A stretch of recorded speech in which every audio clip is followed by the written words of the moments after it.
깊이 있는 시선으로 오늘을 바라보는 뉴스 퍼레이드 문을 열겠습니다. 오늘의 주요 뉴스 보시겠습니다. 미국 뉴욕에 시속 130km에 가까운 눈보라가 불고 폭설이 쏟아졌습니다. 뉴욕 주지사는 대자연과의 전쟁이라면서 비상사태를 선포했습니다. 소설 난장이가 쏘아올린 작은 공의 작가 조세희 씨가 향년 80세를 일기로 어젯밤 별세했습니다. 산업화의 그늘을 세밀하로 그려낸 고인은 오랜 기간 투병 생활을 해온 것으로 알려졌습니다. 도심각 제아의 종 타종 행사가 코로나 사태 후 3년 만에 현장에서 열립니다. 서울시는 안전인력 1,000명을 투입하고 주변 차도를 전면 통제할 예정입니다. 이재명 민주당 대표가 검찰 소환이 예정된 28일 광주를 방문하기로 해 논란이 되고 있습니다.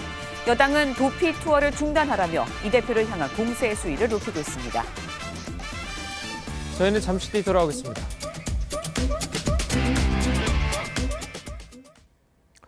오늘도 춥겠습니다. 전국 대부분 지역에 한파특보가 내려졌는데요. 계속된 한파에 올겨울 들어 처음으로 한강도 얼어붙었습니다. 한강 나가 있는 취재기자 연결해 보겠습니다. 자, 이다솜 기자, 뒤에 한강 보이는데 정말 얼어붙었네요. 네, 저는 지금 서울 용산구와 동작구를 잇는 한강대교 교각 인근에 나와 있습니다. 이곳은 기상청이 한강 결빙을 판단하는 기준이 되는 곳입니다. 한강 결빙은 1906년부터 관측을 시작했는데 이 기상청은 한강대교 두 번째와 네 번째 교각, 이 상류 100m 부근 지점이 얼음으로 덮여 강물이 보이지 않을 때를 결빙으로 인정합니다. 이 한눈으로 봐도 한강물이 꽁꽁 얼어붙은 게 보이는데요. 이 한강이 얼은 건 2년만으로 평년보다 16일 빠릅니다. 전국 대부분 지역에 한파특보가 발효된 가운데 오전 6시를 기준으로 서울 영하 7도, 춘천 영하 14도 등 강추위가 이어지고 있습니다. 이 바람까지 불면서 체감온도는 더 낮아 건강관리에 유의하셔야겠습니다. 특히 모레 낮부터는 다시 북쪽에서 찬 공기가 남하해 기온이 더 떨어질 전망입니다. 현재 동해안과 일부 경상권을 제외한 대부분 지역에 눈이 쌓여 있는 가운데 모레 새벽엔 수도권과 강원 내륙 산지, 충청권에 눈이 오는 곳이 있겠습니다. 빙판길 안전주의는 물론 수도관이나 계량기 동파에 각별한 관리가 당부됩니다. 지금까지 서울 이촌 한강공원에서 TV조선 이다솜입니다. 네, 겨울 폭풍이 강타한 미국은 올해 최악의 크리스마스를 보내야 했습니다. 폭설에 항공과 도로는 마비됐고 일부 지역의 체감 온도는 영하 45도까지 떨어지는 등 최소 28명이 한파에 숨진 것으로 파악됐습니다. 차정승 기자의 보도입니다. 쉴 새 없이 불어닥친 눈보라로 한치 앞을 보기 어려울 정도입니다. 연일 계속된 폭설로 자동차는 바퀴 높이까지 눈에 잠겼습니다. 강력한 눈 폭풍이 지나가며 사방이 꽁꽁 얼어붙었습니다. You gotta find the shovel, which is somewhere buried out here. Oh my God, where do I begin? 미 전역을 덮친 겨울 폭풍으로 일부 지역에선 체감 온도가 영하 45도까지 떨어지는 등 피해가 잇따랐습니다. 116년 만에 가장 추운 크리스마스 이브를 보낸 뉴욕주는 운전자 500여 명이 눈에 갇혀 구조를 기다렸습니다. 하지만 제설 장비도 꼼짝할 수 없을 정도라 구조 작업에 애를 먹었습니다. This is a war with Mother Nature. This will go down in history as the most devastating storm. 공항도 마비됐는데 크리스마스 이브에만 2,000편 넘는 항공편이 취소됐습니다. And then it kept being delayed over and over again until 7:30, and then they told everybody to go home. It was canceled. 이번 한파로 한때 180만 가구가 정전이 되고 최소 28명이 숨진 걸로 파악되는데 복구 작업이 진행되면 피해 규모는 더 커질 걸로 보입니다. TV조선 차정승입니다.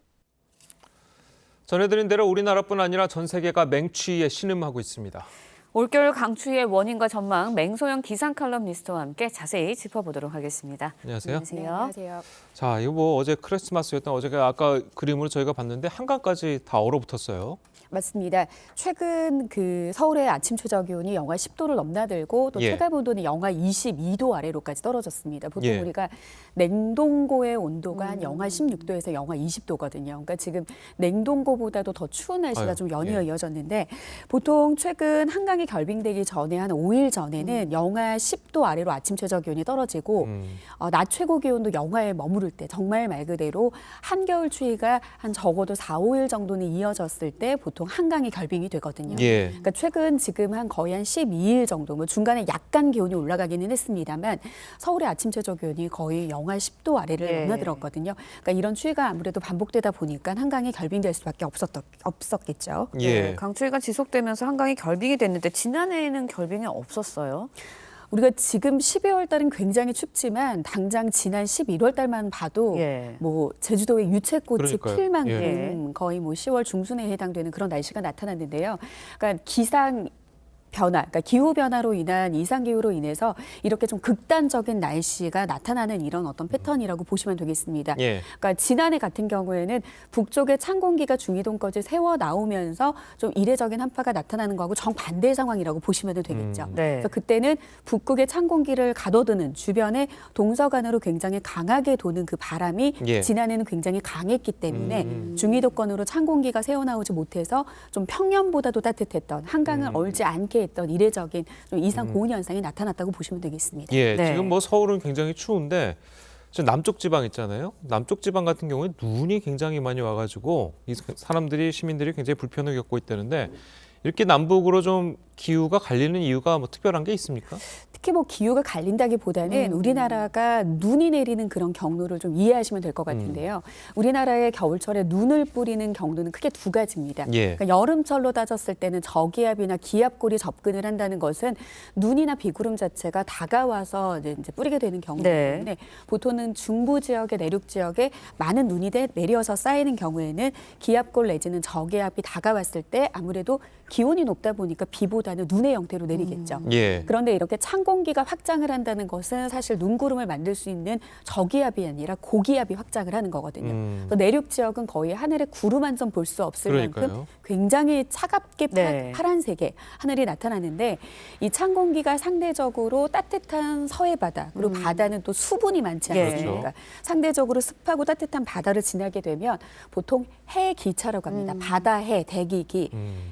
해수면과 이 기온의 온도 차이가 보통 한 1.5km 사이 네. 구간까지 한 12도 정도만 차이가 나도 눈구름이 발달을 하거든요. 그렇군요. 근데 지금은 서해상의 해수면 온도는 한 영상 10도 정도고요. 네. 이 정도 높이의 지금 공기의 온도는 영하 15도를 넘나들고 있습니다. 그러니까 지금의 해기차가 12도만 돼도 눈구름이 발달을 하는데 네. 지금의 해기차는 25도에서 30도 정도 굉장히 간격이 늘어나 있기 때문에 이 서해상에서 폭발적으로 눈구름이 발달을 했습니다.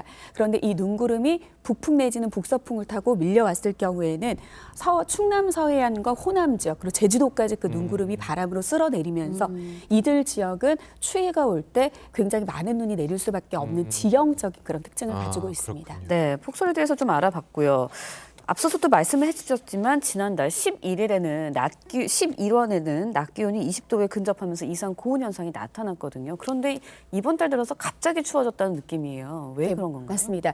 이 북쪽이 결국에는 겨울철에 얼마나 춥냐 그리고 평년보다 얼마나 따뜻하냐를 좌우하는 거는 북쪽의 찬 공기가 우리나라까지 어느 정도 영향을 주느냐인데요.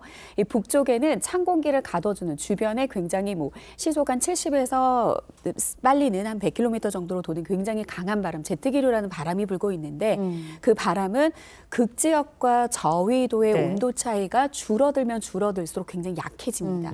그러니까 굉장히 빠르게 회전을 할 경우에는 거의 이 북극 주변을 동그란 원을 유지하면서 돌기 때문에 북극의 찬 공기를 가둬둘 수가 있습니다. 그런데 이 제트기류가 약해진다라고 하면 보통 아마 그런 그림을 많이 보셨을 텐데 이렇게 사행한다고 그렇죠. 하거든요. 네. 네, 그래서 이렇게 중위도권으로 이 파동에 내려오는 이런 지역들이 바로 지금 한반도 그리고 유럽 그리고 북미 대륙 쪽에 지금 막강한 한파가 찾아온 것은 이 제트기류가 약해진 틈을 타고 새어나온 그런 북극의 직접적인 영하 50도의 찬 공기의 영향을 받고 있기 때문에 이들 지역에는 이례적인 이맘때 겪어보지 못한 그런 한파를 겪고 있게 되는 겁니다. 네. 예.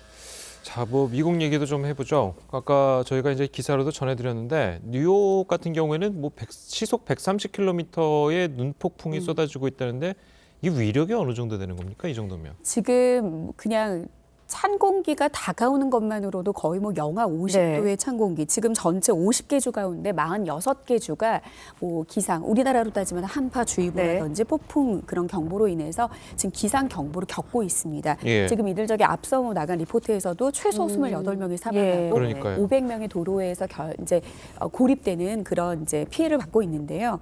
여기에 거의 시속 100km 이상의 태풍급의 강한 바람이 불고 있는데 보통 우리가 일반적으로 차가운 바람이 초속 1에서 2m만 불어도 체감 온도를 한 1도 정도 끌어내리는데 네. 체감하는 추위가 거의 앞서 말씀드린 냉동고에 비교도 되지 않을 정도 정말 사람을 꽁꽁 얼릴 수밖에 없는 그 추위와 함께 지금 대서양의 습한 공기, 앞서 말씀드린 해기차하고 굉장히 좀 유사한 개념이겠죠. 네. 그러니까 지금 북쪽에서 다가온 공기는 차고 건조한 공기인데 지금 대서양 쪽에는 비교적 따뜻하고 예. 습한 공기. 그러니까 이 눈구름과 비구름을 굉장히 강하게 발달시키는 대기 불안정이라고 하는 것은 성격이 정반대인 공기들이 만났을 때 폭발적으로 발달할 수가 있습니다. 예. 지금 이들 지역에는 이런 강풍과 함께 대서양의 습기가 가득 찬 공기가 만나면서 만들어진 그 폭풍급의 눈보라가 거의 가시거리를 제로, 그러니까 맨눈으로 앞을 볼 수 있는 거리를 거의 0m, 전혀 앞을 볼 수 없는 그런 네. 상태로 만들었기 때문에 이거는 뭐 피해도 피해지만 피해를 복구조차도 전혀 할 수 없는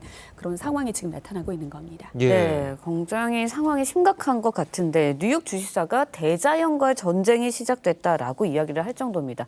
대비책을 어떻게 세워야 되는 겁니까? 뭐 올해 여름에도 우리가 폭발적인 어떤 비구름으로 인해서 지금 서울 경기 지역 같은 경우에는 관측일에 시간당 114mm가 예. 넘는 우리도 그런 폭우를 경험하지 않았습니까? 예. 서울 오세훈 시장도 이런 어떤 기후 변화와 같은 이제 이런 거야 우리가 재난을 선포하겠다 뭐 이런 식으로 같은 개념이라고 보시면 될 것 같습니다. 그러니까 이제는 과거처럼 뭐 눈이나 비가 미리 내린다라고 예. 했을 때 우리가 대비해가지고 막는 게 아니라 지금 거의 바이든 대통령도 집 밖을 나서지 말아라. 그러니까 우리가 지금 할 수 있는 건 뭐냐면 막을 수가 없기 때문에 피해야 되는 경우가 발생을 했습니다. 그렇기 때문에 앞으로는 이런 기후 변화에 대비를 하기 위해서는 재난 관리 체계가 과거의 그런 메커니즘에서 굉장히 변화가 돼야 되겠죠. 네. 그러니까 이른바 방제 성능 목표를 조금 더 상향을 해야 됩니다. 그러니까 과거 같은 경우에는 뭐 시간당 최대 많이 내려봤자 한 80mm 정도의 비에 대한 방제적인 도시의 기반의 시스템들이 마련이 되어 있다면 지금은 거의 뭐 1시간 만에 100mm가 넘게 내리는 비가 일상이 되어버렸기 때문에 빠르라도 좀 시급하게 기존 재난 안전에 대한 그런 패러다임을 좀 전환할 필요가 있고 네. 도시 전반적인 어떤 기반 그리고 또 이런 기후변화에 취약한 그런 지역들이 분명히 따로 있습니다. 그러니까 그런 어떤 재난 관리 체계 전반에 대한 종합적인 대책을 마련하는 게 이거는 뭐 뉴욕, 미국뿐만이 아니라 지금 당장 우리나라에서 예. 시급한 과제 이런 부분에 대한 어떤 그 선포라고 볼 수 있겠습니다. 자, 네. 그런데 이제 이렇게 이제 국가적으로 그리고 이제 지자체적으로 이제 미리 대응하는 것도 이제 필요할 텐데 지금 기사들을 좀 보면은 막 평소 아침에 나갔을 때 영상 10도 정도였는데 30분 만에 영하 10도 정도로 떨어지고 뭐 이런 경우에 뭐는 기존에 나타났던 날씨와는 전혀 다른 현상이 지금 벌어지고 있어서 사람들이 아무리 대비를 한다고 하더라도 갑작스럽게 이렇게 변화하는 날씨에는 대비하기 힘들 텐데 그 부분은 좀 어떻게 해야 될까요? 물론 이제 기상청이 존재를 하는 것은 이런 어떤 날씨에 대해 선제적인 어떤 대비를 하기 네. 위해서 있는 건데 그렇죠. 지금 사실 예보관들도 좀 이제 올 겨울에 여러 가지 그러니까 이 날씨라고 하는 예. 것은 과거의 경험치의 자료들로 봤을 때 그러니까 올해 겨울에 한파 같은 경우에도 트리플 더블 DB라고 해서 지금 동태평양의 수온 우리가 먼 지역에 있는 기후 그러니까 그런 어떤 날씨 상황까지 파악을 하는 게 뭐냐면 굉장히 전 지구에 유기적으로 결합이 되어 있습니다. 결국에 날씨 상황이. 그렇죠. 근데 보통 일반적으로는 동태평양의 수온이 최소 5개월 이상 평년보다 0.5도 이하로 떨어지는 상태가 유지될 경우에는 예. 동아시아 같은 경우에는 굉장히 이례적인 한파가 나타날 가능성이 네. 굉장히 높았었는데 다가오는 당장 11월만을 봐도 겨울에 올해는 안 추운 거 아닌가라고 할 정도로 이례적인 그러니까요. 고온 네. 현상. 예. 그러니까 그 말은 과거의 우리의 경험치 예측을 뛰어넘는 그런 현상들이 바로 기후변화이기 때문에 예측의 시스템 자체에서도 경우에도 굉장히 우리가 예보의 기술이 발달하는 속도보다 기후 변화의 그 속도가 워낙 크다 보니까 네. 앞으로는 이런 기후 변화와 관련한 물론 지금 이미 대비는 하고 있겠습니다만 예보의 어떤 체계라든지 이런 것들도 개선이 되는 게 굉장히 중요하겠고요. 그리고 이제 일반적으로 사람들이 생각하는 어떤 날씨에 대한 상식 자체도 사실은 좀 변화가 돼야 됩니다. 그러니까요. 네. 왜 예보가 안 맞지라는 개념이 아니라 이제는 일상을 뛰어넘는 이런 날씨에 대해서 우리가 좀 바뀐 어떤 시각을 갖고 해야 되겠고요.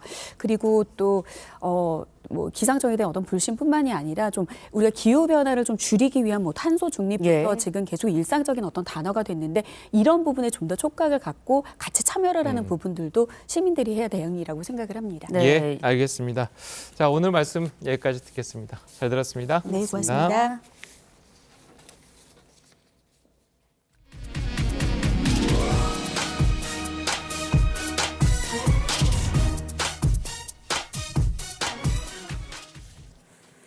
어젯밤 강원도 강릉시의 한 목조 주택에서 불이 나 인근 야산과 주택을 태웠습니다. 어젯밤 7시 51분쯤 강원 강릉시 왕산면 왕산리의 한 목조 주택에서 불이 나 9시 7분쯤 인근 야산으로 번졌습니다.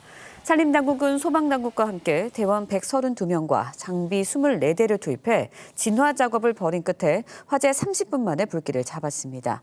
인명피해는 없었지만 산림 0.03헥타르가 불에 탔고 주택 약 300제곱미터가 소실됐습니다. 소방당국은 빈집에서 불이 시작된 것으로 보고 정확한 화재 원인을 조사 중입니다. 소설 난장이가 쏘아올린 작은 공의 작가 조세희 씨가 향년 80세를 일기로 어젯밤 지병으로 별세했습니다. 고인은 1965년 단편 돛대 없는 장선으로 신춘문예에 등단했습니다. 1978년에 펴낸 소설집 난장이가 쏘아올린 작은 공은 서울시 낙원구 행복동 무허가 주택에 사는 난장이 가족을 통해 산업화 과정에서 소외당한 도시 빈민들의 삶을 적나라하게 그려냈다는 평가를 받습니다.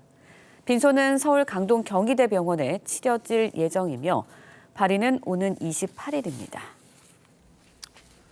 검찰 소환일을 앞둔 민주당 이재명 대표가 어떤 어려움에도 포기하지 않겠다고 말했습니다. 이 대표는 검찰이 출석을 요구한 날 광주를 찾겠다고 밝혔고 새해에는 문재인 전 대통령과의 만남도 추진하고 있습니다. 정민진 기자입니다. 이재명 민주당 대표가 SNS에 올린 일정입니다. 27일 전남을 시작으로 검찰이 출석을 요구한 28일에는 광주 방문 일정이 잡혀 있습니다. 사실상 검찰 소환에 응하지 않겠다는 뜻인데 새해 첫 주에는 문재인 전 대통령 사저 방문도 추진 중인 것으로 알려졌습니다. 이 대표 측 관계자는 새해 전국 구상 등 조언을 듣기 위해 방문을 검토 중이라고 전했습니다. 또 이 대표는 성탄절을 맞아 올린 글에서 어떤 어려움이 있더라도 국민의 삶을 지켜야 할 책임을 포기하지 않겠다며 사법 리스크에도 당 대표직을 유지하겠다는 뜻을 분명히 했습니다. 여당은 이 대표가 검찰 수사를 회피하고 있다며 비판을 쏟아냈습니다. 이재명 대표는 도피 투어 중단하고 검찰 소환에 응하십시오. 그것이 대표로서의 최소한의 양식입니다. 민주당 내에서도 이 대표가 조사에 응해야 한다는 목소리가 커지고 있습니다. 수도권 중진 의원은 무조건 야당 탄압으로 몰고 갈 일이 아니다며 당당하다면 나가서 무죄를 입증해야 한다고 말했습니다. TV조선 정민진입니다. 이재명 대표의 검찰 소환 통보일이 이틀 앞으로 다가왔습니다. 이 대표가 검찰에 출석할지 여부를 두고 관심이 모아지고 있는데요. 자, 두 분과 함께 정치권의 소식을 자세하게 짚어보도록 하겠습니다. 윤희석 전 국민의힘 대변인 그리고 서영주 더불어민주당 상근 부대변인 나오셨습니다. 안녕하세요. 자, 앞서 보신 것처럼 검찰이 이제 출석 총방기 28일이죠. 근데 거기는 이제 이 대표가 광주에 방문하겠다고 했었고, 자, 그렇다면 뭐 사실상 검찰에 출석을 하지 않겠다. 뭐 이렇게 봐도 되는 거겠죠? 그렇게 보는 것이 맞겠습니다. 그날따라 광주 일정이 있는데 그걸 이렇게 공개를 하고 한 거 보면은 안 가겠다, 가기 싫다, 뭐 이렇게 봐야 되겠죠. 예. 안타까운 게 어떤 국민도 검찰에서 소환을 하면 물론 일정 조율을 할 수 있습니다만은 검찰이 일단 소환을 요구했을 때 이렇게 당당하게 가지 않겠다고 하는 국민이 있을까? 왜 정치인, 야당 뭐 대표 이런 분들에게 이 사법적인 관점에서의 국가 형벌권 행사에 있어서 특권을 바라는 이런 행위가 과연 옳은 것이냐 하는 생각을 해봅니다. 예. 자, 그런데 뭐 국민의힘에서도 그렇고 당 내에서도 일부 당당하면 좀 나가서 조사를 받아야 되는 것 아니냐. 자, 이런 의견도 있는 것 같은데 어떻습니까? 이게 좀 이런 논리가 좀 식상하죠. 뭐 떳떳하면 나가서 조사를 받아라. 예. 근데 뭐 조사를 아예 불응하겠습니까? 일정이 있으니까 그렇죠. 광주일정도 보면은 한 2주 정도 전에 이미 이 스케줄이 다 있었던 거예요. 그래서 조사를 안 받기 위해서 일정을 잡았다 이런 거는 좀 억지 주장이고요. 당내에서도 뭐 하는 말들, 뭐 국민의힘도 똑같은 얘기를 하죠. 당당하면 조사를 받아라. 뭐 때가 되면 받겠죠. 그런데 뭐 이거를 조사를 안 받는다고 해서 기소가 안 되고 뭐 재판 안 받고 이런 거 아니기 때문에 더 이상 이런 거를 가지고 이제 뭐 야당의 당 대표가 뭔가를 뭐 회피하고 죄가 있어서 뭐 뭔가 꼼수를 부리는 듯한 그런 주장들은 그냥 정치적인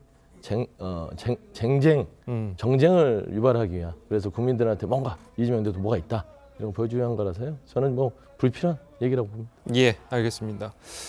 자, 뭐 28일 날 이 대표가 검찰 소환에 이제 불응을 하게 되면 뭐 한두 번 더 소환을 할 테고, 그것마저 이제 소환에 이제 불응하면 체포동의안을 할 수도 있는데, 국회에 보낼 수가 있는데, 과연 민주당이 이것을 받아들일지 여부, 그 부분도 이제 관심이거든요. 일단 국회의원에 대한 체포 동의 요구안은 법원이 검찰에 주고 검찰이 법무부를 통해서 그래서 법무부가 이제 안을 국회에 송부를 하는 건데요. 법원도 구속 필요성을 갖고 있을 때, 체포 필요성을 느낄 때 인정할 때 주는 겁니다. 예. 일단 그런 전제 하에서 체포 동의안이 올라왔을 때 그럼 어떻게 할 거냐? 이게 문제가 무기명 투표라는 거예요. 누가 찬성을 했는지 반대했는지 알 수가 없기 때문에 어떻게 보면은 지금까지 계속 이 기명 투표의 필요성이 제기돼 왔지만은 한 60년, 70년 정도 계속 이 무기명 투표라는 말입니다. 인사에 관련해서. 그래서 이 민주당 입장을 지금 보면은 이게 통과되기가 어렵겠다 이렇게 보는데, 또 역으로 무기명이기 때문에 민주당 내부에서 합리적인 생각을 하는 분들이 또 찬성 투표를 해서 이게 또 통과될 수도 있다는 해석도 있지만 제가 볼 때 무기명 투표를 이유로 해서 이게 이 요구안이 통과되기는 어렵다 이렇게 봅니다. 예, 알겠습니다. 자, 이재명 대표가 이제 또 새해 첫 주에 문재인 전 대통령의 이제 사저 방문을 추진 중이다. 자, 이런 이야기가 있습니다. 어떤 의미로 좀 봐야 될까요? 뭐 통상적인 의미죠. 뭐 야당 당대표 그리고 전직 대통령을 뭐 새해가 돼서 찾아가는 거 그 이상 그 이하는 없을 겁니다. 예. 여기에 조금 더 의미를 부여하자면 현 윤석열 대통령이 해야 될 일을 대신하는 의미도 있을 것 같아요. 원래는 이제 윤석열 대통령께서 뭔가 국민 통합이라든지 뭐 전직 대통령에게 어떤 지혜를 구하는 작업들을 해야 됨에도 불구하고 그냥 어떤 전 정권 지우개만 있다 보니 그 지혜를 가져올 수가 없잖아요. 이런 모습들이 좀 안타깝다라는 어떤 그런 부분들의 또 저변도 있을 수 있다. 그래서 저는 현직 대통령이 해야 될 일을 하는 부분도 있고, 그다음에 통상적으로 야당 대표로서 민주당 출신의 전직 대통령을 예우하는 것이다. 그렇게 보시는 게 상식적일 것 같습니다. 그런데 일각에서는 물론 뭐 그런 의미도 있지만, 물론 일각에서는 친문 세력을 좀 껴안기 위해, 사법 리스크에 대응하기 위한 세력을 좀 더 불리기 위해서 친문 세력을 빼앗기 위한 움직임이다, 이렇게 보는 시각도 있거든요. 그러니까 이제 그런 게 과도한 해석이죠. 왜냐하면 일반적으로 가는 새해를 맞아서 찾아가는 일정을 가지고 지금 이재명 대표가 여러 가지 사법적인 어떤 상황이 정치적으로도 그렇고 검찰에서 이제 어떤 표적 수사를 계속 하다 보니 그거를 좀 피하기 위한 하나의 어떤 액션 아니냐라고 하는데 그건 좀 과도한 해석 같고요. 예. 그다음에 친문 세력을 뭐 문재인 대통령 만난다는 것만으로 규합할 수 있냐? 저는 그렇게 보지는 않습니다. 알겠습니다. 자, 이 대표에 대한 검찰 소환 통보 이후에 이 민주당이 관련 사건을 수사 중인 검찰의 실명과 사진 등을 담은 자료를 만들어서 당원들에게 뿌린 것으로 알려졌습니다. 자, 이게 또 논란인데요. 지난 23일 박찬대 최고위원의 발언을 먼저 듣고 오시겠습니다. 8개 부서의 60여 명의 검사가 이재명 대표 관련 수사에 올인하고 있습니다. 수사를 지휘하고 담당하는 검사들 대다수가 소위 윤석열 사단입니다. 서울중앙지검의 경우 윤석열 사단 송경호 검사가 지검장으로 임명되며 이재명 대표를 겨냥한 먼지털이 수사가 본격화되었습니다. 정치 보복의 칼춤을 위해 수많은 국민의 삶을 볼모로 삼지 마십시오. 자, 민주당이 이제 조금 전에 이제 화면을 통해서 이렇게 옆에 들고 있는 게 이제 검사들의 실명과 그리고 사진인데 저희는 뭐 이제 방송이기 때문에 블러 처리를 모자이크 처리를 했습니다. 자, 이렇게 민주당이 실명과 얼굴, 사진을 공개한 이유는 어디 있다고 보십니까? 결국 뭐 수사 진행 잘 안 되라고 뭐 압박하는 거겠죠. 수사 검사 입장에서 얼굴하고 이름이 이제 공개된다고 했을 때 아무래도 사람이기 때문에 부담감을 가질 수밖에 없을 거다. 또 우리가 잘 알고 있는 소위 말하는 개딸들 이런 분들이 극렬하게 또 뭔가 항의 전화도 하고 하게 되면 수사에 차질이 빚어질 거다. 뭔가 그런 압박을 주려고 하는 건데 넓은 의미에서 보면 이거는 명백한 공무집행 방해예요. 이 공당에서 뭐 지지자들이 그러는 것까지 막을 수는 없겠지만은 공당에서 공식적으로 이런 자료를 만들어서 배포를 한다. 또 보면은 사진하고 이름하고 맞지 않는 경우도 있다고 해요. 그러면은 그분들은 뭐가 됩니까? 전혀 관련이 없는 분들. 이런 식으로 얘기를 진행하는 것에 대해서 국민들께서 당연히 이거 부당하다 이렇게 판단하실 것이고 박찬대 최고위원 아까 얘기하신 것 중에 정치 보복이란 말을 합니다. 어떤 보복을 할 만한 일이 있었는지 이해가 안 가는 것이 그냥 막 붙이는 거예요. 윤석열 대통령을 향해서 만약에 정치 보복을 하지 말아라 한다면 정치를 하지 않았던 분이기 때문에 뭐 정치 보복을 하고 말고 할 게 없어요. 바로 대선에 뛰어드신 분이기 때문에 그런 식으로 이게 국민들이 딱 들었을 때 상투적으로 들릴 만한 일로 해서 이 모든 사안을 완전히 이렇게 포장하는 것에 대해서 정확히 짚어야 한다 이런 말씀도 드립니다. 예. 자, 그래서 방금도 이 지적을 해주셨지만 물론 뭐 예전에 그 조국 장관 수사 사건 때에도 검사들의 실명과 얼굴이 공개된 적이 있습니다. 자, 그런데 그거는 지지자들이라든지 아니면 일부 인터넷에서 공개됐던 것들이고 이렇게 민주당이 공식적으로 수사 검사들의 명단과 사진을 대규모로 공개한 건 이례적이다. 자, 이런 지적들은 피할 수 없을 것 같습니다. 이례적인 건 아닌 것 같아요. 저는 이런 생각을 갖습니다. 언론이 해야 될 일을 대신하고 있지 않냐. 통상적으로 이제 지금 야당에서는 지금 하는 거는 과도하게 이재명 대표를 향한 수사들이 보면 알겠지만 성남지청, 중앙지검, 수원지검, 서울중앙지법까지 해서 여러 가지가 지금 한 사람에 대한 집중돼 있어요. 정치 검찰 수사가. 그러니까 정치보복 수사라고 주장하는 것이고 그러면 언론에서 한 번쯤은 이재명 대표를 수사하는 검사들이 어떤 성향을 가지고 있는지 분석 기사는 좀 쓸 수 있지 않을까요? 그런 거를 언론이 하지 않기 때문에 공개하는 것이고 사실관계를 솔직히 얘기를 해주는 게 크게 어떤 수사의 압박이라고 생각하지는 않습니다. 검사들이 본인이 할 일을 이게 공개됐다고 못 하겠어요? 그러진 않죠. 근데 이제 저는 이 정치보복성 수사라고 하는 부분에 대해서 설명을 드리면 한동훈 장관이 법무부 장관으로 임명되고 나서 검찰총장을 임명을 하지 않고 본인이 검찰 인사를 2번 단행합니다. 지금 이 검사 수사 라인이 그래서 윤석열, 한동훈 라인이다라고 주장하는 것이고 한동훈 장관이 검찰총장을 그토록 오랫동안 비워놓고 본인이 검찰 인사에 개입해서 그 검사들이 수사를 하기 때문에 정치보복성 수사일 수도 있다라고 상식적으로 생각할 수 있어요. 그다음에 공개 부분도 그렇습니다. 예전에 그러면 박근혜 국정농단 할 때 특검이 있었잖아요. 윤석열 대통령도 있었고 특검에 그다음에 한동훈 장관 다 있었잖아요. 그 라인이 그때 다 공개됐습니다. 언론에 특검 라인 쭉 해서 이력까지 이거 특별한 게 있나요? 저는 그런 생각이 들어서 또 이렇게 이런 거를 공개하고 이런 거를 했다고 해서 검사가 압박을 받거나 할 일을 못 하거나 그런지는 않을 것이다. 그렇게 생각하고 있습니다. 예. 글쎄요. 국민이 수사검사 이름이랑 얼굴까지 알 필요가 있나요? 언론이 할 일을 대신했다고 하시는 거는 굉장한 억지로 보이고 자꾸 한동훈 장관 검찰총장 임명이 늦어져서 인사를 했던 것을 가지고 전체를 얘기하시는데 한동훈 장관이 정치보복하기 위해서 그럼 이 수사를 기획했느냐? 그게 아니고 이재명 대표가 갖고 있는 혐의가 너무 많아서 그래요. 너무 많으니까 수사를 하나를 할 게 아니라 여러 개를 하게 되고 그러면 검사 숫자가 늘어나게 되겠죠. 그걸 가지고선 검찰 전체가 마치 한 몸이 돼가지고 이재명 대표 한 명만 어떻게 하려고 한다 이렇게 얘기하는 거 다 아시면서 그렇게 억지 주장하시는 것에 대해서 아침부터 굉장히 좀 불편합니다. 한마디만 할게요. 그러니까 한동훈 장관에 대한 검찰 인사가 이례적으로 2번이나 법무장에 개입을 했고요. 그러니까 설사 아닌다 하더라도 한동훈 장관의 사단, 윤석열 사단이 왜 이재명 대표만 이렇게 수사를 할까요? 그래요. 이재명 대표가 뭐 여러 가지 뭐 혐의가 많아서 한다? 좋습니다.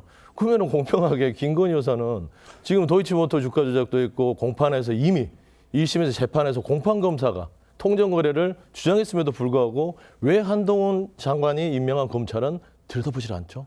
이런 공정성에 대해서는 국민들이 갸우뚱할 수밖에 없다. 저는 그런 말씀 드리는 거예요. 도이치모터 사건 관련해서 아까 그 통정거래 말씀하셨는데 그걸 인정했다고 하시지만 그걸 또 당사자는 부인도 해요. 아니, 여러 가지를 다 감안을 해서 수사가 진행이 되는 거지. 그거 한 건하고 이재명 대표가 받고 있는 이 여러 건 벌써 몇 개입니까? 혐의만 6개고 기소된 게 몇 개예요? 혐의로 비교가 있죠. 됩니까? 그러지 않을까요? 김건희 여사 압수수색 한 번도 안 했어요. 계속 하십시오. 그럼. 알겠습니다. 예, 알겠습니다. 자, 이 대표의 이제 검찰 소환 통보를 두고 이제 여야 공방도 계속되고 있습니다. 관련 이야기 한번 들어보시겠습니다. 뭐 당연히 소환에는 불응할 것으로 보고요. 그러니까 야당을 이렇게 탄압하는 것은 야당을 두려워하지 않고 야당을 우습게 한다는 의미이기도 하거든요. 그렇게 하는 것이 야당 탄압에 맞서는 이재명의 길을 당당히 가는 거라고 생각합니다. 아마 그렇게 갈 겁니다. 이재명 대표가 28일에는 광주 일정이 있다며 소환에 불응하겠다고 합니다. 문재인 전 대통령과도 만날 것이라는 보도도 있었습니다. 이재명 대표는 도피 투어 중단하고 검찰 소환에 응하십시오. 지금 필요한 것은 문심이 아니라 양심입니다. 자, 도피 투어다. 뭐 이렇게 여당에서는 보고 있는 것 같아요. 뭐 투어라기보다는 일단 뭐 저항의 의사표시를 한다고 이제 봐야 되겠는데 아까 안민석 의원 말씀하신 그런 것이 아주 전형적인 민주당 쪽에 나오는 이 선전전의 일환이에요. 뭐 당당하게 맞서야 된다. 야당을 우습게 본다. 이러면서 이 검찰 수사가 대단히 부당한 것처럼 얘기를 하는데 예. 이 착각하시면 안 되는 게요. 이거 야당 탄압이 아니고 이재명 대표 측의 의혹에 관한 수사입니다. 민주당 전체를 향한 수사가 아니고요. 이재명 대표가 대표도 아니었고 국회의원도 아니었고 성남시장, 경기도지사, 이 지방자치단체장을 할 때 있었던 행정행위와 관련한 의혹에 대해서 검찰이 수사를 하는 것이지 야당 대표로서의 어떤 행위 또는 국회의원으로서 국정 전반 뭐 법률안을 만드는 과정이라든지 이런 과정에서 나온 게 아니어서 한동훈 장관이 표현한 대로 토착 비리에 대한 수사다 이렇게 보면 됩니다. 그런데 이것을 야당 탄압이라고 하고 뭔가 야당을 우습게 보기 때문에 이렇게 한다? 절대 그렇지 않다는 점을 다시 한번 강조합니다. 알겠습니다. 28일 소환 통보, 그러니까 소환일에는 광주를 가시니까 이제 못 하는 거고 앞으로 만약에 다시 소환 통보가 온다거나 아니면 다른 것들이 좀 뭐 대장동 의혹이라든지 불법 정치자금 수수 등의 뭐 수사와 관련해서 소환 통보가 온다면 거기에 대해서는 뭐 당에서 어떻게 하겠다 이런 방침이 서 있는 게 있습니까? 당에서 대응할 것들은 정치보복성 수사에 대해서는 대응을 하죠. 예. 누가 보더라도 말도 안 되는 거를 가지고 뭐 혐의를 씌우거나 그래서 야당 대표로서 어떤 면박주기. 그래서 국민들에게 어떤 여론전을 통해서 민주당은 이렇게 뭔가 좀 뭐 혐의점이 많은 당이야. 라는 걸 보여주기 위한 불필요한 수사들에 대해서는 대응을 할 것이고요. 그다음에 그 소환에 응한다 안 한다를 가지고 당이 그를 뒤에서 이제 대응하는 게 아니라 일정을 조율을 하고요. 그다음에 그 소환에 대해서 불응할 이유는 없습니다. 하지만 너무 일방적으로 통보를 하기 때문에 소환에 불응할 수밖에 없고 그걸 당 차원에서 나가셔라 말아라 이런 얘기는 없다라는 말씀드립니다. 알겠습니다. 자, 다음 이야기도 해보도록 하겠습니다. 윤석열 대통령이 내일 국무회의에서 연말 특별 사면 대상을 확정할 예정입니다. 이명박 전 대통령과 김경수 전 경남지사가 나란히 사면 대상에 포함이 되면서 여야의 공방이 뜨겁습니다. 어떤 이야기들이 나왔는지 들어보겠습니다. 누가 사면해달라고 했습니까? 김경수 전 지사에 대한 복권 없는 사면을 끼워넣고 생색을 내겠다니 실소를 금할 수 없습니다. 이명박 전 대통령은 사면 복권을 해주고 납부하지 않은 82억 원에 달하는 벌금도 면제해 주겠다는 것 아닙니까? 김 전 지사는 국민 여론을 조작한 중대한 범죄로 대법원 확정 판결까지 받았습니다. 무엇이 그리 떳떳합니까? 반드시 복권까지 해야 한다고 우기는 것은 집안의 생선을 다 먹어치운 고양이를 믿고 다시 생선을 맡기는 꼴입니다. 자, 이 법무부가 이명박 전 대통령을 사면 복권 대상에 김경수 전 지사가 복권 없는 사면 대상, 자 이렇게 포함을 시켰습니다. 자, 그런데 앞서서 이제 김경수 전 지사는 뭐 예를 들어 가지고 가석방 불원서까지 내면서 가석방 부분에 있어서는 분명히 반대를 했고 이 사면 관련해서도 약간의 뭐 불혹 형식으로 되는 거는 거부한다 이런 의미를 내지 않았습니까? 당연한 결과 아닙니까? 지금 이제 그 사면의 내용을 보면 꼼수 사면이에요. 그러니까 국정을 운영하는데 이렇게 공적 어떤 마인드를 갖고 해야 되는데 사심이 가득합니다. 이 사면 내용을 보면 14년 남은 이명박 전 대통령에 대해서 14년 형기를 면제해주고 복권해주고 그다음에 80여 벌금까지 안 내게 해주는 거 아닙니까? 거기에 속사를 또 보면 김경수 지사 5개월 남은 거를 형 면제예요. 다른 사면 복권 없습니다. 그다음에 그 이면에 보면 우병우 전 수석 국정농단 했던 그분에 대해서도요 복권해 줍니다. 변호사 할 수 있게끔. 그다음에 제일 웃긴 게 원세훈 전 국정원장. 국정원을 이용해서 댓글 조작 사건을 했습니다. 이 형기가 7년 8년 남았어요. 그러면은 지금 김경수 전 지사는 국민의 여론을 조작했던 뭐 엄청난 사건을 죄인을 형을 면제해 주기 때문에 뭐 염치가 있냐 하지만 그러면 원세훈 전 국정원장은 국정원을 이용해서 정치 공작을 했던 분이에요. 복권해 주잖아요. 결국에는 들러리가 분명한데 정치인에게는 명예가 제일 중요합니다. 김경수 전 지사를 2번 죽이는 것이죠. 그렇기 때문에 이런 꼼수 사면에 대해서는요. 앞으로는 저는 윤석열 정부가 이 사면을 놓고는 공정과 상식을 얘기해서는 안 된다. 저는 그걸 말씀드립니다. 예, 방금 이제 서영주 부대변인 말씀대로라면 김 전 지사가 느끼기에는 정말로 본인만 이렇게 사면만 해주는 것 자체가 이게 조금 불합리한 거 아니냐 이렇게 받아들일 수도 있겠는데요. 어떻게 보십니까? 글쎄요. 서영주 부대변인 말씀대로 하면 정치인의 생명은 명예이기 때문에 이미 이 댓글, 여론 조작으로 유죄 판결을 받은 분의 명예는 다시 정치 활동하기 어려운 거 아니겠어요? 복권 여부가 그렇게 크게 중요해 보이지 않는데 계속 이명박 대통령이랑 본인을 똑같은 급으로 비교하면서 물론 뭐 본인이 했는지 민주당 전체가 그런지 모르겠지만은 자꾸 그렇게 얘기하는 거 착각하는 거라고 봅니다.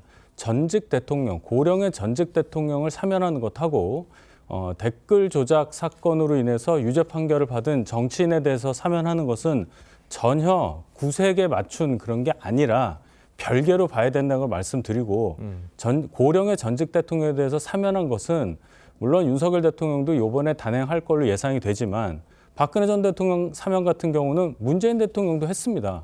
대통령이 국가 원수로서 사면권을 행사하는 거예요. 거기에 공적 마인드가 없다 이렇게 표현하는 것은 대단히 부적절한 지적이다 이렇게 말씀드립니다. 예. 자, 그래서 일각에서는 김경수 전 지사가 복권을 원하는 것이 차기에 나온 총선이라든지 그 다음에 있을 대선에 나가기 위함이다. 자, 이렇게 지적하시는 분들도 있거든요. 어떻게 그런 부분도 있는데 저는 이번은 복권을 보면서 조금 뭐라고 해야 되죠? 좀 자괴감이 드는 게 윤석열 대통령이 다 구속시켰던 사람들이에요. 그런데 본인이 또 풀어줘요. 그러면 검사 시절에 정말 구속시키고 구형을 세게 해서 법원에서 확정 판결 받아서 몇십 년씩 받았던 사람입니다. 이명박 전 대통령부터 해서 원세훈, 조윤선, 김기춘 이 모든 사람, 우병우까지 해서 이 모든 사람을 윤석열 대통령이 검찰 시절에 집어넣습니다. 그런데 본인이 대통령에서 풀어줍니다. 이건 자기 부정이에요. 그리고 두 번째, 김경수 지사가 분명히 가석방 불원서를 냈잖아요. 원치 않는다. 그러면 애시당초 처음부터 본인이 정치적으로 복귀하겠다는 뜻이 없는 거예요. 그런데 왜 자꾸 사면 복구를 통해서 나 정치하고 싶으니까 복권시켜줘? 애원한다? 분명히 얘기를 했는데 왜 애원한다고 얘기하죠? 원치 않는다니까요. 해주면은 어쩔 수 없이 가겠지만 본인 자체가 가석방 불원서를 냈을 때는 난 정치할 생각이 없다라고 이미 밑바닥에 있는 겁니다. 그래서 그런 질문들이나 그런 이제 분석들은 불필요한 이야기다라고 말씀드리고 싶습니다. 그렇다면 뭐 정부가 예를 들어서 사면과 복권을 동시에 해준다면 그 김경수 전 지사에 대해서 그 부분도 안 받아들이겠다는 겁니다. 사면과 복권을 해준다 보십시오. 지금 이제 형을 면제해 주는 것을 본인이 안 받을 수 없잖아요. 그러니까 이건 사면권이라는 건 강제성이 있기 때문에 예. 사면과 복권도 똑같습니다. 해주면 받아야죠. 못 받습니까? 만약에 지금 말씀한 대로 사면 복권 해주더라도 안 받으실 거예요. 얘기를 한 게 있잖아요. 어차피 본인이 2028년까지 정치가 불가능한 거를 처음부터 알고 있었습니다. 복권을 기대하고 거기서 형을 한 건 아니다. 그렇기 때문에 뭐 사면 복권하면 뭐 복귀하십니까? 받는 겁니까? 그런 거는 좀 무의미한 논쟁 같다라는 말씀을 드립니다. 알겠습니다. 자, 그리고 이제 뭐 최근 사면 관련 여론조사를 보더라도 이명박 전 대통령에 대한 사면 반대가 50%가 넘었습니다. 자, 윤석열 대통령이 얘기한 이명박 전 대통령에 대한 사면의 이유로 얘기하는 것이 이제 국민 통합의 명분인 것 같은데, 자, 이렇게 여론조사가 반대 여론이 높다면 이게 국민 통합의 의미가 있는 건가요? 어떻게 보십니까? 이 기준을 여론조사를 통해서 50%가 찬성을 해야 50% 넘게 찬성을 해야 국민 통합이고 그렇지 않으면 국민 통합이 아니다라고 그렇게 딱 잘라서 얘기하기는 어려운 상황이라고 봅니다. 예. 이명박 전 대통령 아까 말씀드렸지만 80이 넘은 고령이고 지금까지 건강 상태나 여러 가지를 봤을 때 그리고 무엇보다도 전직 대통령이다라는 측면에서 전직 대통령을 계속 이렇게 수용 생활하게 놔두는 것이 과연 국가적으로 국민들 입장에서 맞는 것이냐는 판단을 할 수밖에 없었고 그래서 대통령에게 현직 대통령에게 사면권이 있는 것이다 이렇게 판단을 합니다. 정치적인 판단을 한 것이고요. 그래서 여러 가지 여론의 추이를 봐서 지난번 8.15 때는 사면이 이루어지지 않았고 이번에 여론의 추이를 봐서 판단할 것이기 때문에 이것은 어디까지나 정치적인 대통령의 결단이다 이렇게 평가합니다. 예, 그리고 조금 전에 이제 서영주 부대변인이 지적한 본인이 수사에서 구속시킨 사람을 본인이 다시 사면을 하는 어떻게 보면 자기 부정이 아니냐라고 이제 지적을 해주셨는데 그 부분은 어떻게 봐야 됩니까? 그 얘기를 제가 들으면요, 예를 들어서 야당 검사가 있고 여당 검사가 있느냐, 국민의힘 검사가 있고 민주당 검사가 있느냐 이렇게 제가 반문을 하고 싶습니다. 전혀 그런 게 아니죠. 검사로서 법을 적용해서 기소를 하고 수사를 하고 기소를 하고 재판 진행을 하는 것, 재판에 임하는 것 하고 대통령으로서 정치적 판단을 하고 국민 통합까지 염두에 두고 행하는 행위하고는 본질적으로 다르다. 그렇기 때문에 이번 사면이 정치적으로 결단한 것이지 뭔가 수사 여러 가지 것하고는 전혀 관련이 없는 순수한 의미의 사면 복권이라는 반증이 될 수도 있다. 이런 말씀 드립니다. 예. 저도 한 말씀만 짧게 하면 이번 사면을 규정하자면 이건 국민의 어떤 통합이 전혀 녹아내리지 않고 권력의 사유하다. 그렇게 볼 수밖에 없습니다. 예, 그러면은 이제 내일 국무회의에서 이제 사면 명단을 발표를 할 텐데 민주당이 뭐 기대하고 있는 뭐 그런 것들이 있습니까? 어떻습니까? 사면은 대통령의 고유 권한입니다. 저희가 기대한다고 해서 해줄 수 있는 건 아니죠. 예. 근데 국민 대통합 차원에서 하는 사면이라면 정말 국민이 공감할 수 있는 부분이 돼야 돼요. 근데 이쯤 되면 내가 권력 잡았으니까 내 편 다 살게 해주고 풀어주고 한다. 이 정도 수준밖에 안 되기 때문에 제가 권력의 사유의 표본이다라고 말씀드리는 겁니다. 예, 알겠습니다. 자, 오늘 시간 관계상 오늘 두 분 말씀은 여기까지 듣겠습니다. 잘 들었습니다. 고맙습니다.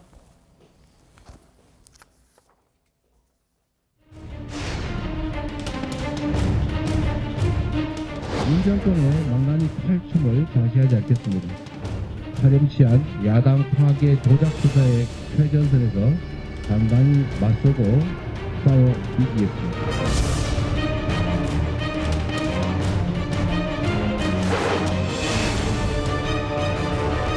너무 웃깁니다. 정말 그 양심이 조금이라도 있는지 모르겠는데 그 양심을 떠났어요. 그거 부분에서 내가 자세히 말씀드릴 수 있습니다. 아주 세세하게.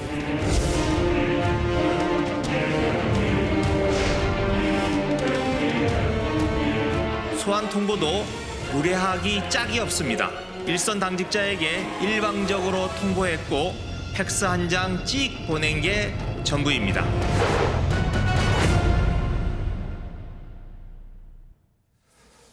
보신 대로 검찰이 이재명 대표에게 출석을 요구한 날짜가 이틀 앞으로 다가왔습니다. 네, 관련 내용 최진영 변호사, 전수미 변호사와 함께 자세히 나눠보도록 하겠습니다. 안녕하세요. 안녕하십니까. 자, 뭐 앞으로 이제 뭐 앞서서도 이제 저희가 이제 계속 얘기를 했습니다만 이재명 대표 같은 경우에는 이제 28일 날 검찰에 출석하지 않을 것으로 보이는데 그렇다면 소환 통보를 다시 하게 되는 그런 절차가 있는 건가요? 그렇습니다. 통상 한번 부르는데 안 오면은 한번 연락을 드리겠죠. 예. 상식이 통하는 부분이라고 생각을 하는데요. 예. 근데 세 번째 소환했음에도 오지 않는다고 하면은 그때는 통상적인 법적 절차로 들어갈 수밖에 없는 그런 상황 아니겠습니까? 네. 결국 지금 인권 옹호를 위한 그런 수사 준칙이나 이런 내부적인 규정에 따라서 결국 소환 통보도 할 것 같은데요. 지금 나름대로 그 야당 대표시고 하니까 지금 정치 일정이나 이런 부분도 상당히 지금 고려하는 것이 아닌가 생각합니다. 다만 그럼에도 불구하고 계속 응하지 않을 경우에는 네. 검찰로서는 마지막 카드라고 할 수 있는 체포영장 청구 이 부분에 대해서도 상당히 고심하지 않을 수 없을 것 같은데요. 예. 다만 또 한 가지 방법은 기존에 이제 그 대선 과정에 있었던 허위사실 유포와 관련해서 공직선거법 위반 같은 경우에는 서면 조사만 하고 결국 직접 불러서 조사하지 않은 다음에 조사하지 않고 서면 조사한 다음에 기소했던 그런 부분도 있기 때문에 말씀드린 것처럼 1차, 2차 부른 다음에 체포영장 트랙으로 갈 것인지 아니면은 서면 조사를 할 것인지가 그 문제입니다만 지금 현재 범죄 혐의의 중대성이나 이런 것을 생각해 봤을 때는 사실은 체포영장 카드를 사실상 내부적으로 가지고 있지 않을까 예측을 해봅니다. 예. 네, 이재명 대표가 계속 소환에 불응을 한다면 체포영장까지도 언급을 해주셨는데 실제로 가능성이 있다고 보십니까? 저는 개인적으로는 검찰이 우선 강제 수사를 할 가능성은 좀 낮다고 보고 무엇보다 구속영장이 이제 발부될 가능성이 굉장히 낮지 않나라고 좀 말씀을 드리고 싶습니다. 왜냐하면 기본적으로 수사는 불구속 수사가 원칙입니다.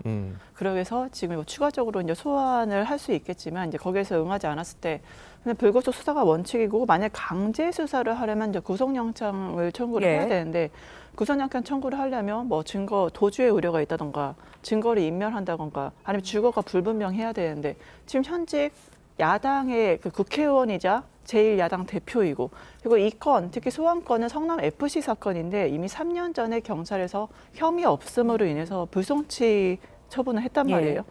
지금 이 사안은 다시 그 재활용처럼 재논의해서 하고 있는 이 시점에서 과연 이러한 구속 요건에 해당이 될지 여부가 재판부에서 물론 판단하겠지만 저는 해당되지 않는다라고 봅니다. 네. 검찰의 소환 통보에 계속 불응하는 것 자체가 구속 요건에 포함되지 않습니까?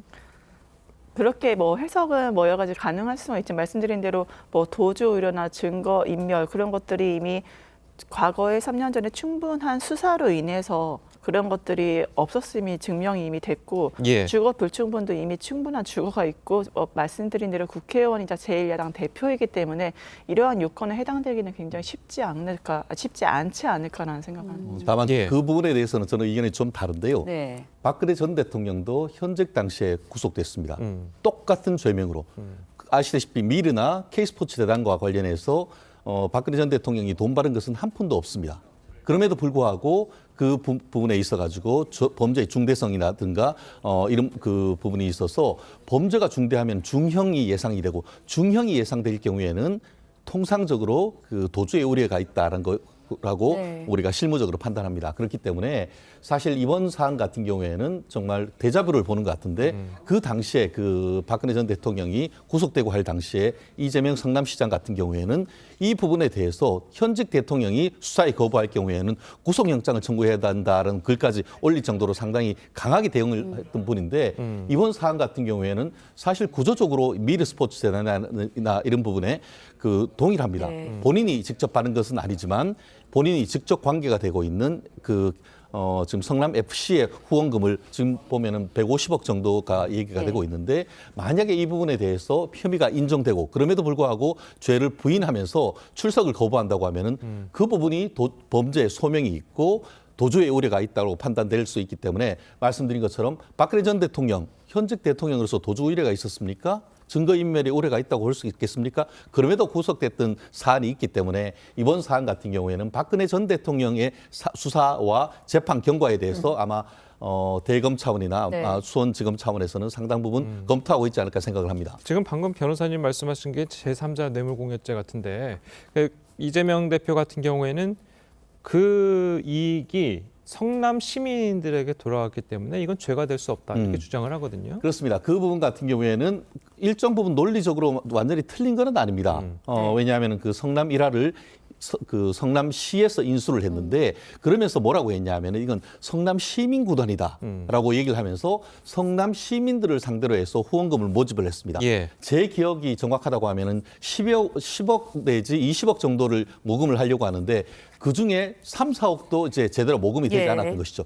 그런데 그 성남 FC를 1년 운영을 하려고 하면은 150억 정도의 어떤 돈이 필요하다고 했습니다.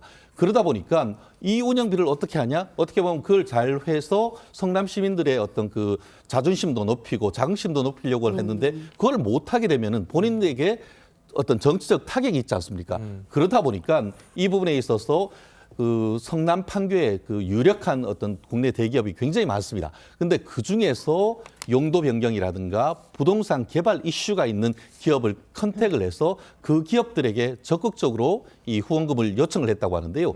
두산 같은 경우에도 어떻게 돼 있냐면은 50억을 요청을 해서 받았습니다. 그런데 원래는 그게 그 땅을 이제 그 상업 용지로 예. 개발을 할 경우에는 토지를 기부 체납을 15%를 무상으로 좀 달라라고 했었는데 나중에 그만큼은 못 준다고 해서 15%에서 10%로 떨어졌단 말이에요. 그리고 그 5%에 해당하는 금액을 현금으로 산정을 해서 이 성남 FC 쪽으로 주기로 했는데 성남 FC에서 직접적으로 돈을 받을 수 없는 그런 그 법적인 검토가 들어오니까 그것을 우회적으로 지원을 다른 쪽으로 해서 지원을 하게 했던 그런 걸 봤을 때는 과연 그것이 성남 시민을 위한 것인지 본인 스스로 이재명 그 성남시장 당시에 내가 성남 FC를 인수했던 것은 내가 능력이 있다는 것을 보여서 정치적인 이득을 얻겠다라는 그런 얘기를 했던 점이 있다는 점에서 예. 그것이 과연 성남 시민을 위한 것인지에 대해서는 사법부가 분명히 판단할 것입니다. 네, 지난주 금요일에 불법 대선 자금 수수 혐의를 받는 김용 전 부원장의 재판이 시작이 됐습니다. 일단은 돈을 주고 전달했다는 남욱 변호사, 유동규 전 본부장 측은 공소 사실 대부분을 인정을 했어요. 하지만 김용 전 부원장 전혀 사실이 아니고 유동규에게 돈을 받은 적이 없다라고 이야기를 하고 있습니다. 여기에 대해서 또 유동규 전 본부장 이야기하기에는 다 거짓말이고 한계에 도달한 것 같다. 거짓말의 한계에 도달한 것 같다라고까지 이야기를 했거든요. 어떻게 들으셨나요? 저는 우선 진술이 이렇게 엇갈리고 있잖아요. 결국에는 그 재판에서 중점적인 거는 이제 구체적인 증거를 얼마나 확보했느냐 같아요. 왜냐하면 금품 수수권 같은 경우는 대법원 판례에서 그 금품의 수수자로 지목된 자가 나 금품 수수 받은 적 없다라고 부인을 할 때 어떻게 판단을 하느냐라고 했을 때는 금품의 공여자만의 진술이 있을 때 이 진술이 첫 번째 증거 능력이 있고 두 번째는 합리적 의심이 없는 신빙성을 갖춰야 된다.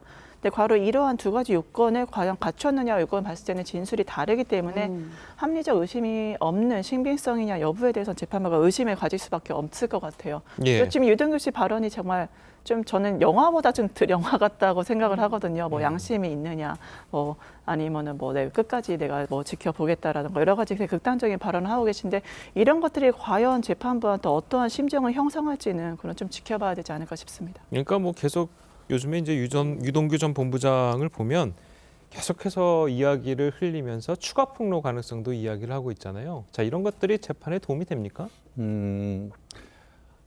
기본적으로 그 언론인들이 물으니까 네. 이거에 대해서 대답을 하는 것인데 예. 저는 개인적으로 옆에 변호인이 있다고 하면은 소송 외적인 발언은 조금 더 조심했어야 좋겠다라는 생각이 있는데요. 예. 사실 지금 그 유동규 본부장 같은 경우에는 지금 그 이재명 지사의 네. 지금 그 대선 관련해서 허위사실 공표죄로 있는 그 기소 사건에 대해서 증인으로 채택되고도 있습니다. 그러다 예. 보니까 가급적 본인은 법원에서 얘기할 기회가 많습니다. 그럼에도 불구하고 이렇게 얘기하는 것은 본인의 신빙성을 탄핵하거나 어떻게 보면은 나중에 이제 그런 어떤 그 유동규 씨의 발언 때문에 뭐 위협을 느꼈다든가 그렇게 해서 본인의 어떤 주장의 신빙성을 떨어뜨릴 수 있는 그런 부분이 있기 때문에 가급적 그 폭로성 주장보다는 법원에서 선서를 통한 증언을 통해서 본인의 어떤 증언에 힘을 키우는 네. 것이 맞다라고 보는데요.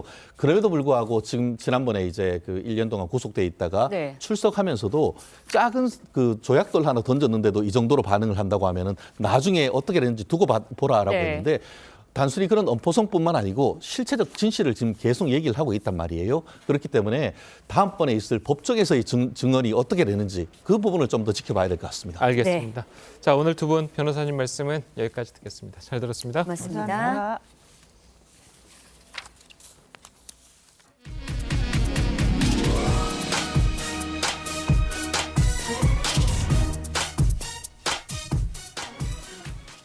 보신각 타종 행사가 코로나 사태 이후 3년 만에 대면으로 열리게 됩니다. 서울시는 10만 명의 인파가 몰릴 것으로 예상하고 안전관리에 만전을 다한다는 방침입니다. 임서인 기자의 보도입니다.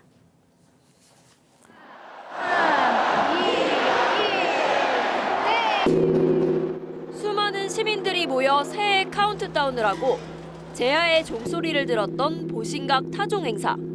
코로나 사태 후 2번 연속 온라인으로 진행됐지만 올해는 다시 대면으로 행사가 열립니다.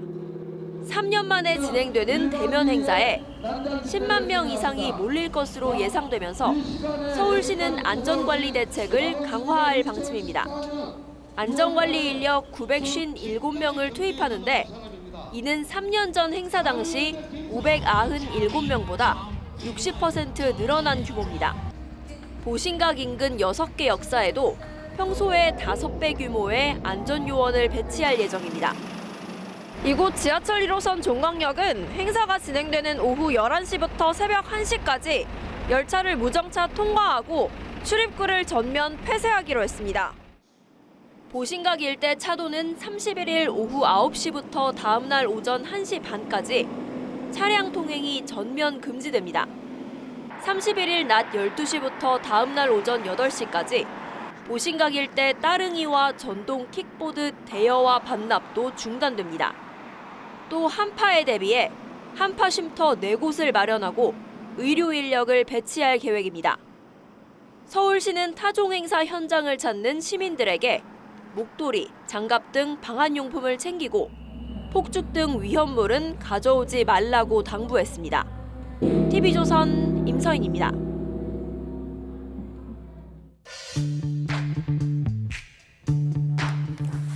네, 렌즈에 담긴 그 순간 그 의미를 짚어보는 시간이죠. 사진기자가 선택한 아침의 한 장입니다.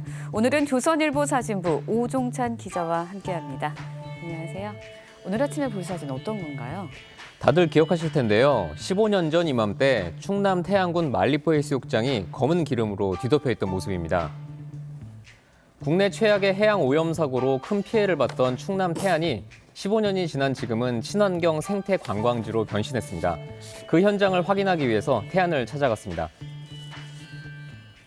지난 2007년 12월 말리포 해수욕장 백사장이 바다에서 흘러온 검은 기름으로 뒤덮여 있습니다. 10km 떨어진 바다에서 유조선이 충돌하면서 쏟아져 나오는 원유가 여의도 면적의 120배를 오염시킨 겁니다. 15년이 지난 지금의 모습인데요. 기름의 흔적이라고는 찾아볼 수도 없을 만큼 맑고 깨끗합니다. 짙은 푸른색 바다와 어우러진 백사장이 아름답게 펼쳐져 있었습니다. 네, 유조선 사고가 일어났던 곳이라는 것이 상상이 되지 않는데요. 어떻게 이렇게 빨리 회복하게 된 건가요? 저도 15년 전에 취재를 위해서 이 현장에 있었는데요. 전국에서 모인 자원봉사자들에게 큰 감동을 받았던 기억이 납니다.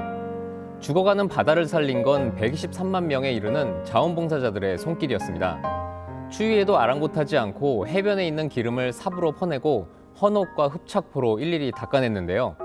덕분에 지금은 바닷속의 기름 찌꺼기는 찾아볼 수 없고 싱싱한 해산물이 가득하다고 합니다. 사고 직후부터 생태계 복원의 과정을 담은 기록들은 지난달 유네스코 세계기록유산에 이름을 올리기도 했습니다. 네, 소중한 자연을 되살리기 위해서 모두가 한마음으로 재난 극복에 나섰던 경험 잊지 말아야 할 것 같네요. 아침의 한 장이었습니다. 12월의 마지막 월요일인 오늘도 강추위가 이어지고 있습니다. 대부분 지역에 한파특보가 내려진 가운데 현재 서울 기온 영하 7.9도 등 체감 기온은 영하 10도 안팎까지 뚝 떨어져 있고요.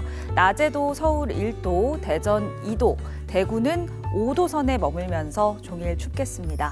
오늘 전국 하늘에 구름만 지나겠고요. 울릉도 독도에는 내일 낮까지 비 또는 눈이 조금 더 내리겠습니다. 한편 동해안 지역으로는 건조특보가 발효 중인 가운데 대기가 몹시 건조한 상황입니다. 화재 예방에 신경을 쓰셔야겠고요. 아침까지 중부와 호남을 중심으로는 짙은 안개에도 주의를 하셔야겠습니다. 풍랑특보가 내려진 동해안에는 너울성 파도가 강하게 밀려오겠고요. 수요일에는 중부와 서해안에, 목요일에는 서해안을 중심으로 눈이 내릴 전망입니다. 날씨였습니다. 월요일 아침 뉴스 퍼레이드는 여기서 마치겠습니다. 네, 저희는 내일 아침 7시 30분에 다시 찾아뵙겠습니다. 시청해주신 여러분 고맙습니다.